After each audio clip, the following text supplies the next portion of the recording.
지금 북유럽에서 이례적인 현상이 일어나고 있습니다. 지난 3월 인천공항에 북유럽 여성 2,800명이 한꺼번에 입국했습니다. 국가도 직업도 달랐지만 목적은 하나였죠. 한국이었습니다. 왜 왔냐는 질문에 한 여성은 산을 보러 왔다고 했어요. 등산 좋아하냐고 물으니 처음이래요. 그럼 왜 오셨냐고 하자 함께 우리 사람을 찾으러 왔다고 답했습니다. 이 거대한 흐름의 출발점은 스톡홀름의 한 여성이 SNS에 올린 사진 한 장이었어요. 조회수 80만을 넘기며 북유럽 전역으로 퍼졌고 현지 언론들은 중년 여성의 집단 이동, 고독이 만든 기적이라며 연일 특집 기사를 냈습니다. 도대체 그 사진에는 무엇이 담겨 있었을까요? 그리고 그녀들은 한국에서 무엇을 얻으려 했을까요? 지금부터 그 이야기를 시작합니다. 시작 전 구독과 좋아요는 더 깊은 감동을 전하는 데 큰 힘이 됩니다. 저는 에바 린드스트롬입니다. 스웨덴 스톡홀름에 사는 62살이에요.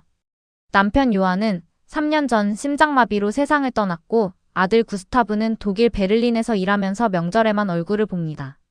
저는 도서관에서 35년 일하다 작년에 퇴직했어요.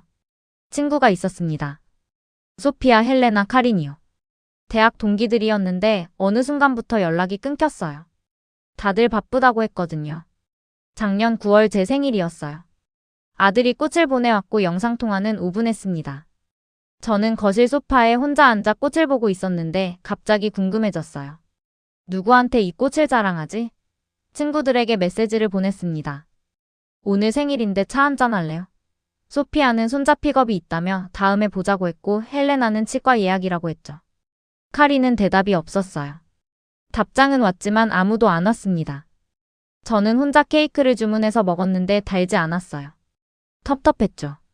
그날 밤 침대에 누워 어둠을 보면서 생각했습니다. 62년을 살았는데 전화 한 통 할 사람이 없네요. 눈물이 났습니다. 다음날 아침 인스타그램을 열었는데 피드를 내리다가 사진 하나에 멈췄어요. 한국 어느 산이었는데 70대로 보이는 할머니들이 등산복을 입고 팔짱을 끼고 웃고 있더라고요. 캡션에 적혀 있었습니다. 45년 친구들과 매주 이 산에 온다고요. 45년이요? 매주요. 저는 그 사진을 확대해서 보다가 댓글을 읽었는데 한국에선 나이 들어도 친구끼리 매일 만난다고 하더라고요. 저는 스크린샷을 찍어서 아들에게 보냈어요. 아들이 답장했습니다. 좋네요, 엄마. 그렇게 지내세요. 어떡해요? 모르겠대요. 저는 휴대폰을 내려놓고 창밖 눈 덮인 거리를 보다가 갑자기 이상한 생각이 들었습니다. 가보면 어떨까? 한국이요. 말도 안 되는 생각이었지만 저는 이미 노트북을 켜서 항공권을 검색하고 있었어요. 스톡홀름에서 서울까지요. 비쌌지만 저는 클릭했습니다. 결제 완료해요. 2주 뒤 출발이에요. 화면을 보면서 웃었어요. 미쳤나 봐요. 하지만 이상하게 설레더라고요. 62년 만에 처음으로요. 서울에 도착한 날 오후였어요. 호텔에 짐을 풀고 창가에 섰는데 문득 생각이 들었죠. 나 지금 뭐 하는 거지? 그냥 걸어보자 싶어서 나갔다가 작은 공원이 보였습니다. 벤치에 할머니 두 분이 앉아 계셨어요. 손을 잡고 이야기하시는데 깔깔 웃으시더라고요. 저는 멈춰 섰습니다. 인스타그램에서 본 그 모습이었거든요. 가슴이 뜨거워졌어요. 공원을 걷다가 벤치에 앉았는데 옆에 할머니 한 분이 오시더니 옆에 앉으셨어요.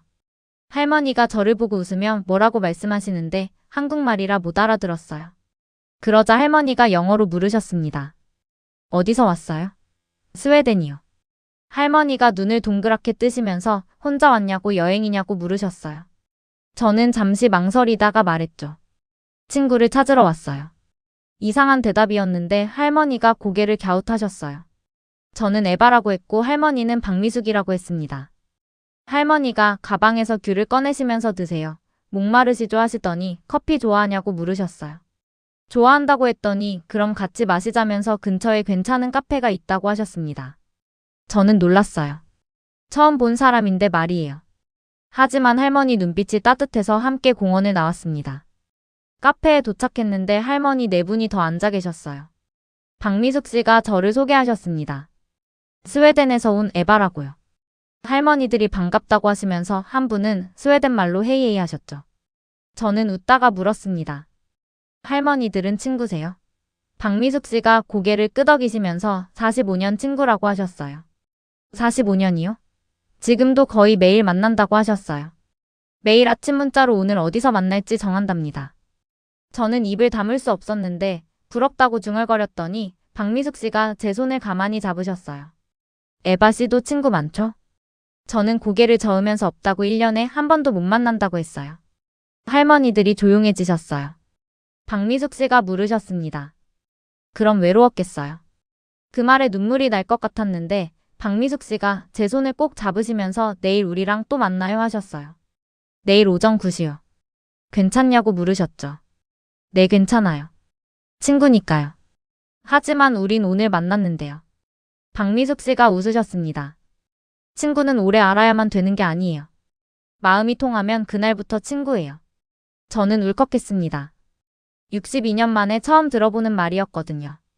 다음날 아침 8시 반에 일어나서 호텔방에서 옷을 입고 거울을 봤어요. 어제 만난 할머니들 생각이 났는데 정말 계실까요? 그냥 인사치레였던 건 아닐까? 하지만 저는 이미 밖으로 나가고 있었습니다. 카페에 도착했을 때 9시 정각이었는데 박미숙 씨가 이미 와 계셨어요. 혼자가 아니었죠.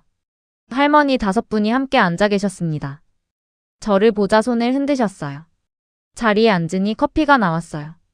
제 것도요. 이상한 기분이었습니다. 어제 처음 만난 사람들인데 마치 오래 알던 것처럼 느껴졌거든요. 산으로 갔습니다.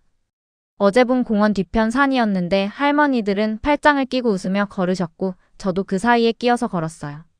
중간쯤에서 한 할머니가 보온병을 꺼내시면서 제게도 한 잔 따라주셨습니다. 당연하다는 듯이요.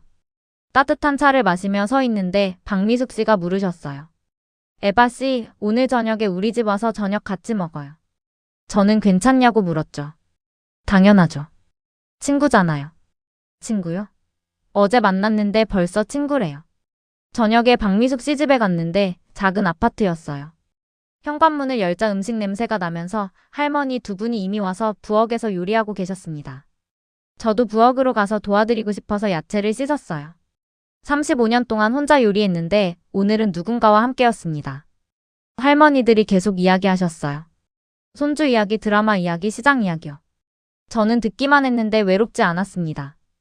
저녁상이 차려졌어요. 된장찌개, 잡채, 나물 반찬들이요.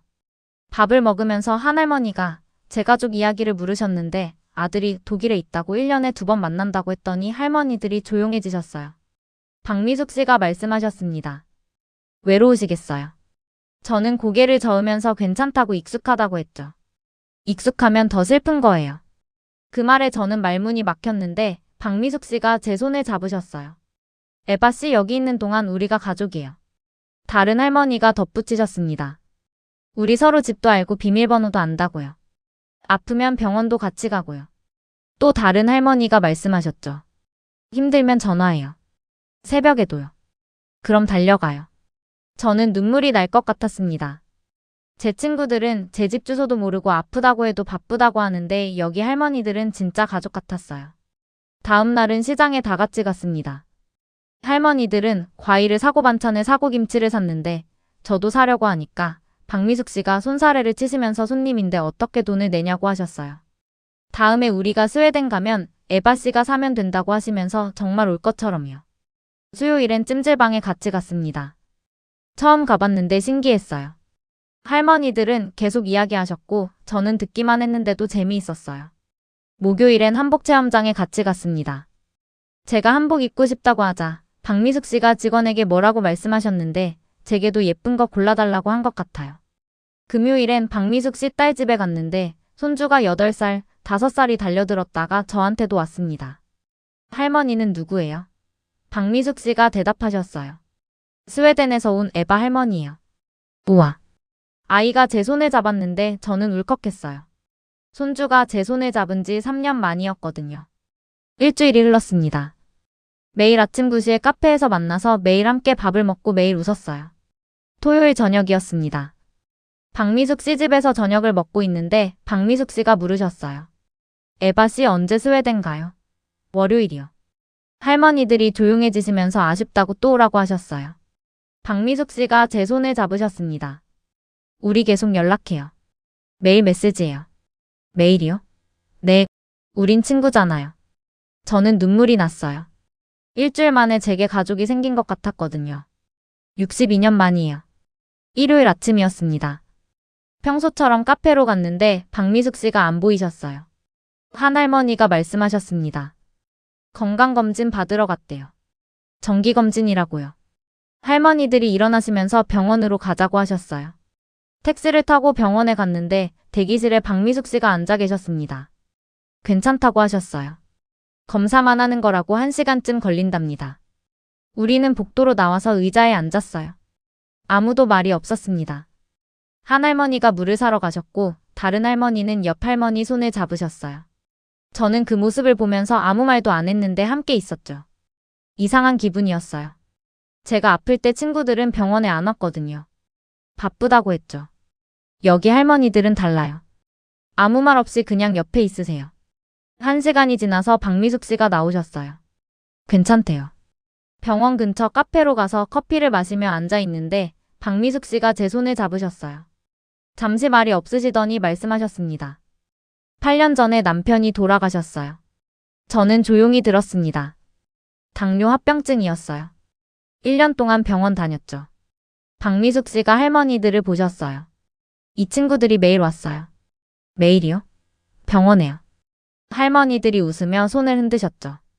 남편이 돌아가신 날 밤이었어요. 혼자 집에 갔는데 텅 비어 있었죠. 다음날 아침 문 열었는데 이 친구들이 다 와 있었어요. 반찬 가져왔고 청소도 해놨어요. 매일 왔습니다. 2달 동안이요. 많이 말 안 했어요. 그냥 옆에 있었어요. 박미숙 씨가 제 눈을 보셨습니다. 그때 알았어요. 친구가 가족보다 가까울 수 있다는 걸요. 저는 눈물이 났습니다. 남편이 돌아갔을 때 저는 혼자였거든요. 친구들이 조문 왔다가 1시간 있다 갔죠. 여기는 달라요. 친구들이 2달 동안 매일 와요. 박미숙 씨가 제 손을 꼭 잡으셨습니다. 에바 씨 친구는 이런 거예요. 말 안 해도 달려오는 거예요. 그냥 옆에 있어주는 거예요. 저는 울었습니다. 62년 만에 처음 알았거든요. 친구가 뭔지요. 다른 할머니가 휴지를 건네시면서 제 눈물을 닦아주셨어요. 또 다른 할머니가 제 어깨를 토닥이셨습니다. 아무 말 없이요. 그날 오후 호텔로 돌아와서 침대에 앉아서 창밖을 봤어요. 내일이면 스웨덴으로 돌아가는데 이상하게 외롭지 않았습니다. 이제 친구가 뭔지 알았으니까요. 휴대폰이 울렸어요. 박미숙 씨였습니다. 에바 씨, 내일 공항 갈 때 우리가 배웅 갈게요. 저는 웃으며 답장했어요. 고맙다고요. 그리고 덧붙였죠. 내 친구. 월요일 아침 7시에 일어났는데 비행기는 10시였어요. 짐을 싸면서 이상한 기분이 들었습니다. 일주일 전에는 설렜는데 지금은 슬프네요. 호텔 로비로 내려갔는데 박미숙 씨와 할머니들이 와 계셨어요. 새벽 7시인데요. 저를 보자 손을 흔드셨습니다. 에바 씨. 박미숙 씨가 작은 보자기를 건네시면서 이거 비행기에서 드시라고 하셨어요. 뭐냐고 물었더니 주먹밥이래요. 새벽에 만드셨대요. 눈물이 날 것 같았습니다. 공항으로 가는데 할머니들이 다 같이 따라오셨어요. 출국장 앞에서 멈췄습니다. 박미숙 씨가 말씀하셨어요. 에바 씨 연락해요. 매일이요. 저는 고개를 끄덕이면서 다른 할머니들이 하나씩 안아주시는 걸 받았습니다. 마지막으로 박미숙 씨가 저를 꼭 안으셨어요. 또 와요. 우리 계속 친구예요. 네, 친구예요. 출국장으로 들어가서 뒤돌아봤어요. 할머니들이 손을 흔들고 계셨습니다. 저도 손을 흔들었죠. 비행기에 올라서 자리에 앉아서 보자기를 열었어요. 주먹밥이 4개 들어있었습니다. 한 입 베어 물었는데 눈물이 났어요. 11시간을 날아서 스웨덴에 도착했습니다. 공항에는 아무도 없었고 택시를 타고 집으로 갔죠.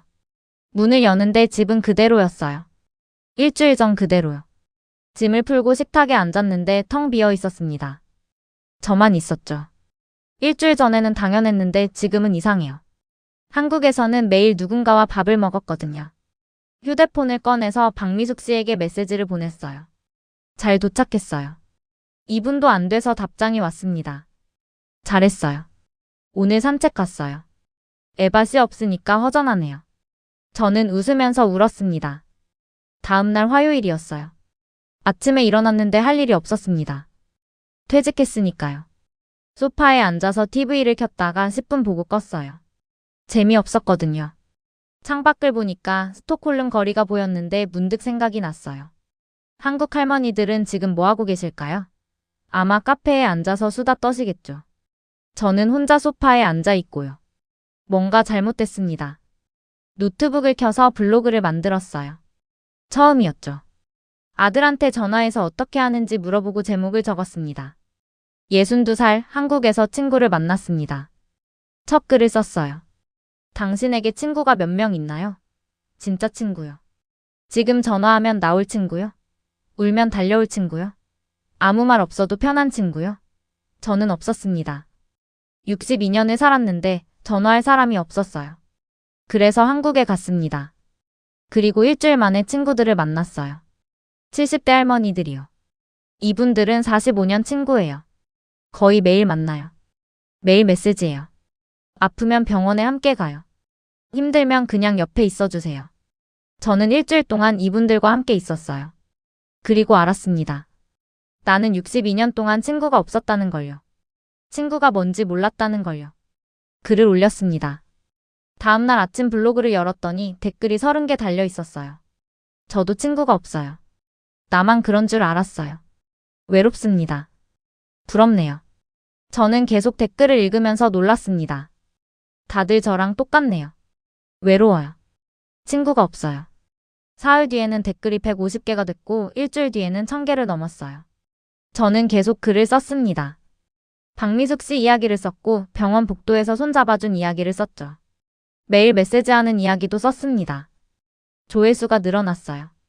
10,000명, 20,000명, 60,000명이요. 사람들이 메시지를 보내기 시작했습니다. 저도 한국에 가고 싶어요. 어떻게 친구를 만들었어요? 노르웨이에서 온 메시지가 있었는데 이름은 잉그리드였고 61살이래요. 에바 씨, 저도 외로워요. 혹시 같이 갈 수 있을까요? 저는 답장을 보냈습니다. 물론이에요. 같이 가요. 덴마크에서도 메시지가 왔어요. 저도요. 핀란드에서도 왔습니다. 저도 가고 싶어요. 사람들이 모이기 시작했는데 한 달 뒤 120명이 됐고 2달 뒤 600명이 됐죠. 저는 박미숙 씨에게 전화했습니다. 미숙 씨, 사람들이 한국에 가고 싶대요. 몇 명인데요? 지금 600명이요. 박미숙 씨가 웃으셨어요. 에바 씨, 큰일 났네요. 미안해요. 미안할 게 뭐 있어요. 좋은 일이죠. 다들 외로웠나 봐요. 미숙 씨, 제가 뭘 해야 할까요? 박미숙 씨가 말씀하셨습니다. 보세요. 다 같이요. 우리가 환영할게요. 전화를 끊고 저는 블로그에 글을 올렸어요. 한국에 같이 갈 분들 댓글 달아주세요. 다음날 아침 댓글이 1200개였습니다. 저는 컴퓨터 앞에 앉아서 하나하나 읽었어요. 60살 여성은 1년 반 동안 집 밖에 안 나갔다고 했는데 남편은 낚시만 가고 친구들은 손주만 본대요. 58살 여성은 친구가 7명 있었는데 이제 다 연락이 안 된대요. 47살 여성은 아직도 갈 수 있냐고 물었습니다. 저는 하나하나 답장을 달았어요. 네, 가요. 같이 가요. 일주일 뒤 2300명이 됐는데 너무 빨리 늘어나서 무서웠어요. 박미숙 씨에게 전화했죠. 2300명이 진짜 오는 거냐고. 한국 정부에 알려야 하는 거 아니냐고요. 박미숙 씨가 그러겠다고 하셨습니다. 며칠 뒤 한국 기자에게서 연락이 와서 화상 인터뷰를 했어요. 왜 이렇게 많은 사람들이 한국에 오려고 하냐고 물었죠. 저는 대답했습니다. 친구를 만들러 온다고요. 우린 외로웠다고요. 사흘 뒤 기사가 났는데 한국 신문이었어요. 북유럽 중년 여성 2300명. 친구 찾아 한국행. 그 기사가 북유럽으로 넘어왔고 스웨덴 공영방송에서 연락이 왔습니다. 인터뷰를 하고 싶대요. 일주일 뒤 기자가 스톡홀름으로 와서 제 집에서 인터뷰를 했는데 카메라 앞에 앉으니 긴장됐어요. 왜 한국이냐고 물었습니다. 저는 말했어요. 한국에는 친구 문화가 있다고요. 나이가 들어도 매일 친구를 만난다고요. 북유럽은 다르다고요. 나이 들면 혼자가 된다고요. 지금 몇 명이 가고 싶어 하냐고 물어서 2300명이라고 했고 계속 늘고 있다고 했죠. 왜 이렇게 많은 사람들이 반응하냐고 물어서 저는 잠시 생각했습니다. 그리고 대답했죠. 우리 모두 외로웠다고요. 그걸 숨기고 살았다고요. 하지만 제 글을 보고 알았다고요. 나만 그런 게 아니구나. 다들 외로웠구나. 인터뷰가 끝나고 일주일 뒤 방송에서 나갔어요. 외로운 북유럽 여성들 친구 찾아 한국으로. 그날 밤 제 블로그 조회수가 폭발했습니다. 12만 명, 25만 명, 60만 명이요. 댓글이 12,000개를 넘었어요. 저도 가고 싶다고 나도 외롭다고 혼자가 아니었다고요. 저는 밤새 댓글을 읽으면서 울었습니다. 다들 저랑 똑같았어요. 다음날 아침 박미숙 씨가 전화하셨어요. 한국 뉴스를 봤대요. 인터뷰가 한국에서도 방송됐고 사람들이 다 감동했대요. 한국 정부에서 프로그램을 준비하고 싶다면서 통역 준비하고 한국 여성들도 매칭하겠대요. 저는 믿을 수 없었습니다. 박미숙 씨가 말씀하셨어요. 에바 씨, 이건 이미 시작됐어요. 이제 멈출 수 없어요. 한 달이 지나서 블로그 조회수가 120만을 넘었고 댓글은 3만 5천 개가 넘었습니다. 저는 블로그에 제안을 올렸어요. 한국에 같이 갈 분들 이름을 적어달라고요. 날짜를 정하겠다고요. 구글 문서를 만들었습니다. 다음날 아침 열었더니 1200명이 적혀 있었고 저녁에 다시 열었더니 2400명이 됐어요. 일주일 뒤 2800명을 넘었습니다. 저는 겁이 났어요. 2800명이 정말 오는 거예요. 북유럽 각국에서 온라인 모임이 생겼습니다. 한국 친구 찾기 프로젝트라고요. 스웨덴에서 700명, 노르웨이에서 650명, 덴마크에서 550명, 핀란드에서 450명, 아이슬란드에서 150명이 모였어요. 모두 비슷한 나이였습니다. 50대, 60대요. 모두 비슷한 이유였죠. 외로움이요. 저는 온라인 회의를 열었는데 줌으로요. 화면에 120명이 넘는 얼굴이 보였는데 떨리는 목소리로 인사했습니다. 저도 믿기지 않는다고. 이렇게 많은 분들이 모이다니요. 한 여성이 고맙다고 했어요. 제 덕분에 용기가 났대요. 다른 여성은 6년 동안 집에만 있었는데 이번에 처음 나간다고 했고요. 또 다른 여성은 남편이 말렸지만 그래도 간다고 했죠. 저는 울컥했습니다. 우리 다 비슷하네요. 회의 끝에 날짜를 정했어요. 3개월 뒤에 한국에 가기로 했습니다. 항공편을 5개로 나눴어요. 같은 날 스톡홀름, 오슬로, 코펜하겐, 헬싱키, 레이캬비크에서 출발하기로요. 한국 정부에서 연락이 왔습니다. 환영한대요. 프로그램을 준비하겠대요. 각 도시마다 한국 중년 여성 모임을 매칭해주겠고 일주일 프로그램으로 산책도 하고 시장도 가고 집에도 놀러 가기로 했습니다. 저는 박미숙 씨에게 전화했어요. 진짜 되네요. 무섭다고요. 박미숙 씨가 조용히 말씀하셨습니다. 에바 씨, 이건 에바 씨 혼자 한 게 아니에요. 2800명이 같이 하는 거예요. 당신은 문만 열었어요.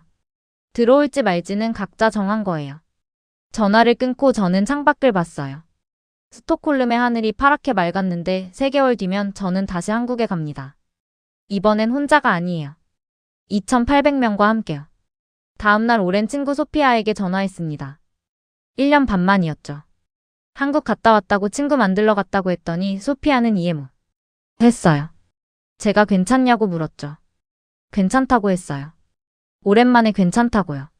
전화를 끊었습니다. 소피아는 이해 못할 거예요. 친구가 뭔지 모르니까요. 하지만 괜찮습니다. 이제 저는 알아요. 친구는 1년에 한 번 보는 사람이 아니에요. 매일 메시지하는 사람이에요. 아플 때 오는 사람이에요.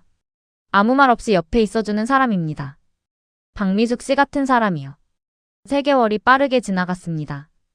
그 사이 저는 블로그에 계속 글을 썼고 박미숙 씨와 매일 통화했어요. 스웨덴에서 출발하는 700명과 온라인으로 자주 만났죠. 모두 설레고 있었고 모두 떨리고 있었습니다. 어떤 사람은 35년 만에 처음 혼자 여행 간다고 했고 어떤 사람은 남편과 싸우고 왔다고 했죠. 어떤 사람은 딸이 응원해줬다고 했습니다. 저는 그 이야기들을 들으며 생각했어요. 우리는 다 용기를 냈구나. 그리고 드디어 오늘입니다. 스톡홀름 공항에 섰는데 오전 9시였어요. 700명이 모여 있었습니다. 모두 제 블로그를 본 사람들이죠. 서로 처음 보는데 이상하게 낯설지 않았고 다들 웃으며 인사했습니다. 한 여성이 다가왔는데 62살쯤 보였어요. 저를 알아봤습니다. 블로그 사진으로요. 꼭 안아주면서 고맙다고 했어요. 제 덕분에 집 밖으로 나왔다고요. 저는 울컥했습니다. 비행기에 올라서 11시간을 날아 인천공항에 도착했습니다. 입국장으로 나가는데 그때 보였어요. 박미숙 씨가 서 계셨는데 혼자가 아니었죠. 할머니들이 함께 계셨고 플래카드를 들고 계셨습니다. 에바와 친구들 환영합니다. 저는 뛰어갔어요. 박미숙 씨가 저를 꼭 안아주셨습니다. 다시 왔네요. 네. 그리고 저는 뒤를 가리켰어요. 700명이 줄지어 나오고 있었습니다. 친구들이에요. 박미숙 씨가 눈을 크게 뜨시면서 할머니들도 놀란 표정이셨어요. 700명이 우르르 나왔습니다. 다른 터미널에서는 오슬로에서 온 650명, 코펜하겐에서 온 550명, 헬싱키에서 온 450명, 레이캬비크에서 온 150명이 나오고 있었죠. 인천공항이 북적였습니다. 한국 관계자들이 임시 안내 데스크를 세웠고 통역사들이 급히 배치됐어요. 취재진 카메라가 이 광경을 찍고 있었습니다. 기자가 제게 다가와서 왜 한국에 왔냐고 물었어요. 저는 대답했습니다. 친구를 만나러 왔어요. 일주일이 시작됐습니다. 한국 정부가 준비한 프로그램이었는데 북유럽 여성들은 한국 중년 여성들과 매칭됐어요. 함께 산책하고 시장 가고 집에 놀러 갔습니다. 저는 박미숙 씨와 일주일을 보냈는데 다른 할머니들도 함께요. 작년처럼 매일 만나서 매일 웃었어요. 700명도 비슷했습니다. 처음엔 어색했지만 금방 친해졌죠. 마지막 날이었어요. 공항으로 가기 전에 다 같이 모였는데 북유럽 여성 2,800명하고 한국 여성 1,200명이요. 큰 강당이었어요. 한 노르웨이 여성이 무대에 올라가서 눈물을 흘리며 말했어요. 일주일 동안 친구가 생겼다고요. 이제 혼자가 아니라고요. 계속 연락하기로 했다고요. 다른 여성들도 비슷한 이야기를 했는데 모두 울고 있었어요. 한국 할머니들도요. 마지막으로 저를 불렀습니다. 무대에 올라가서 마이크를 잡으니 손이 떨렸어요. 입을 열었습니다. 저는 작년 9월 생일날 혼자 케이크를 주문했어요. 친구가 없었거든요. 그날 밤 저는 생각했어요. 나는 62년을 살았는데 전화할 사람이 없구나. 사람들이 조용히 들었습니다. 그래서 한국에 왔어요. 그리고 박미숙 씨를 만났죠. 일주일 만에 제 가족이 되셨어요. 저는 깨달았어요. 친구는 오래 알아야 하는 게 아니구나. 마음이 통하면 그날부터 친구구나. 그리고 오늘 여러분도 알았을 거예요. 우리는 혼자가 아니었다는 걸요. 나이는 핑계였다는 걸요. 친구는 지금도 만들 수 있다는 걸요. 박수가 터졌습니다. 무대에서 내려왔는데 박미숙 씨가 저를 안아주셨어요. 스웨덴으로 돌아왔는데 이번에는 달랐어요. 집에 돌아와서 식탁에 앉았는데 외롭지 않았습니다. 휴대폰이 울렸거든요. 박미숙 씨였어요. 잘 도착했냐고요. 답장을 보냈습니다. 네, 잘 도착했다고요. 그리고 블로그를 열어서 새 글을 썼습니다. 62년 만에 알았습니다. 친구는 기다려서 오는 게 아니라 만들어가는 거라는 걸요. 그리고 62살은 너무 늦은 게 아니라 딱 좋은 나이였어요. 이제는 시간이 있으니까요. 다음날 저는 결심했습니다. 스톡홀름에서 모임을 만들기로요. 스톡홀름 62 친구 모임이라고요. 블로그에 공지를 올렸습니다. 일주일 뒤 첫 모임이었는데 카페에 7명이 왔어요. 모두 제 블로그를 본 사람들이었는데 처음 보는데도 금방 친해졌습니다. 한 달 뒤 25명이 됐고 3개월 뒤 80명이 됐어요. 우리는 매주 목요일에 만나서 함께 산책하고 커피 마시고 수다 떨었습니다. 어느 날 저녁이었어요. 제 집에서 친구 4명과 저녁을 먹고 있었는데 차를 마시며 웃고 있었죠. 문득 작년 생각이 났습니다. 혼자 케이크 주문하던 생일날이요. 그때는 전화할 사람이 없었는데 지금은 전화할 사람이 넷입니다. 아니, 한국의 박미숙 씨까지 치면 5이에요. 창밖을 봤어요. 스톡홀름의 저녁 하늘이 보였는데 이상하게 따뜻했습니다. 혼자가 아니니까요. 이 이야기에서 어떤 부분이 가장 와닿았나요? 여러분의 생각과 경험을 댓글로 남겨주세요. 여러분의 작은 응원, 좋아요와 구독은 새로운 이야기를 만드는 원동력이 됩니다. 함께 해주셔서 고맙습니다.